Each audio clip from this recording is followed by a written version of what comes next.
The year is 2019. The very foundations of movie expertise are crumbling. Exhausted physically and wounded mentally after spending the last few years fighting a war on cinema against an unstable madman and his army of musical goons, the one known as the movie keeper retreats to his cave, licking his wounds.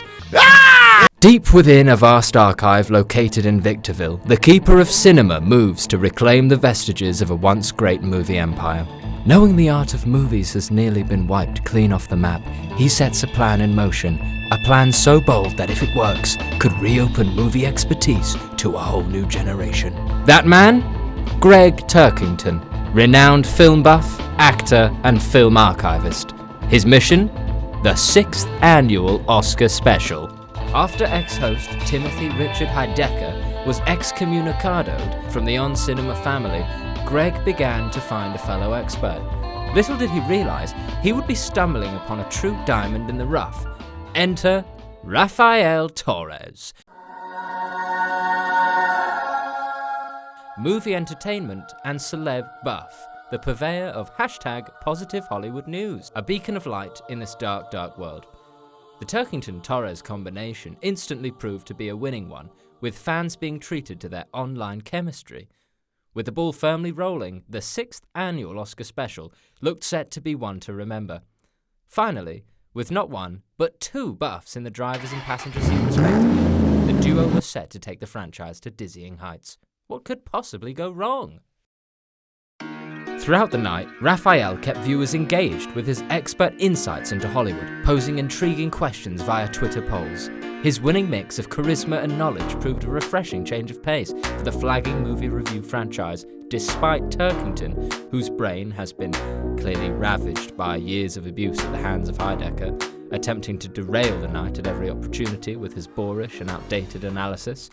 When I introduce to you the living Oscar.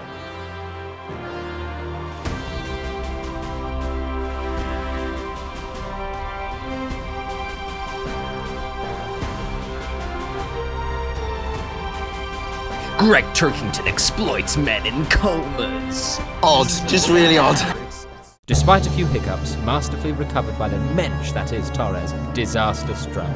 Much like the inevitability of the siege of Hong Kong, where a whole generation of children, parented solely by Nintendo Wiis, going on to become TikTokers, Last Jedi haters and whores, Heidecker showed up.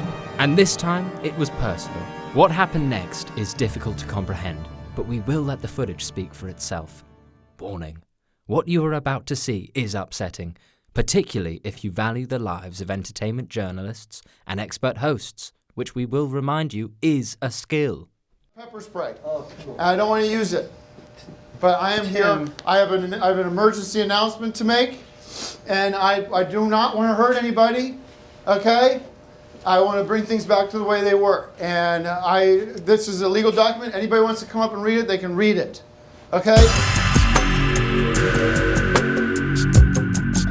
This is, excuse me, this is... Oh, no, hey, come on, Tim!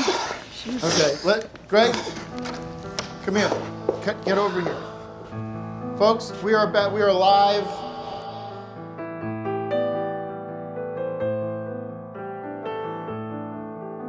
Very sad. On the 25th of February, 2019, the lights turned off and the world went dark. The man, known as Raphael, faded into the night, now a monster in the eyes of society. But for other, more callous folks, the show continued.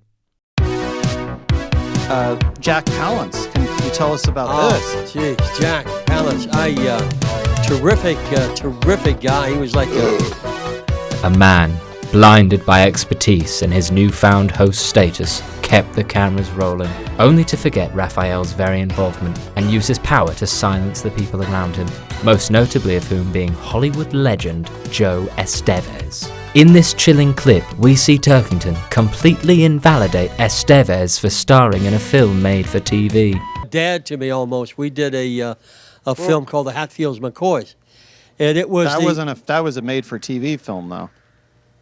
Yes, Did it you work- was. but did you yeah, work- yeah, you're Did right. you work with You're right. Jack Palance in a theatrical film? Well, no, it was a Okay. made-for-TV film, Then let's but it was talk still about Jack Palance and the Lost Little Sea Serpent. That was a theatrical film that you did. it What's the time was on that Zero was Jackson?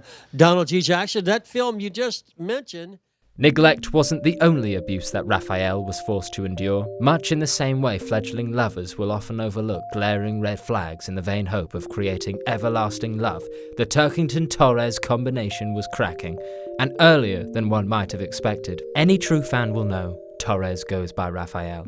He always has done, and he always will. One such fellow who did not get the hint was Turkington. His early interactions with Torres, though tinged with excitement in regards to the forthcoming special, were mired in mistakes. His frequent and cavalier usage of the nickname Raffy clearly ruffled feathers. Attempting to assert his preference, Raphael politely corrected the once mighty Buff, but the damage was done. Due to Greg's weighty influence in the community, his usage of Raffy became the de facto way fans referred to Torres, complicating matters.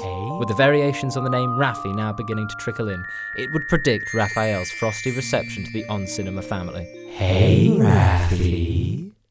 Nevertheless, he pushed forward, still committed to hosting Hollywood's hottest ticket to the Oscars. But what happens when abuse turns physical? As illustrated by a Twitter exchange with user @LilDipOfficial, Raphael has sustained major damage to his cornea, which has weakened his eyesight and depth perception significantly. Because I can't frickin' see anything. Even though his presenting opportunities have been limited by his damaged good looks, behind-the-scenes deals with major companies such as Lucasfilm have assured that Raphael remains at the top of the pile when it comes to breaking hot scoops. Hollywood is the movie-making capital of the world. But when you've made some of the most popular movies of all time, you can set up shop anywhere you please. Exactly what George Lucas has done here at the magnificent Skywalker Ranch. The camel's back had been broken. Raphael had left the building. But not in the triumphant way that Frasier often left the building at the end of every episode of Frasier. He had gone, seemingly for good. Birdsong. Children laughing. Pissy neighbours now offering to cook you dinner. On October 10th, 2019, something smelt good. What's that? That smell? The return of Hollywood's hottest expert, Raphael Torres. And boy, was he back. Who can say what took place in those cold, dark intervening months? But what we know is that the appetite for entertainment news was thoroughly quenched that warm October night. Torres was back with more consistency than fresh honey, and we suckled and suppled at every drop.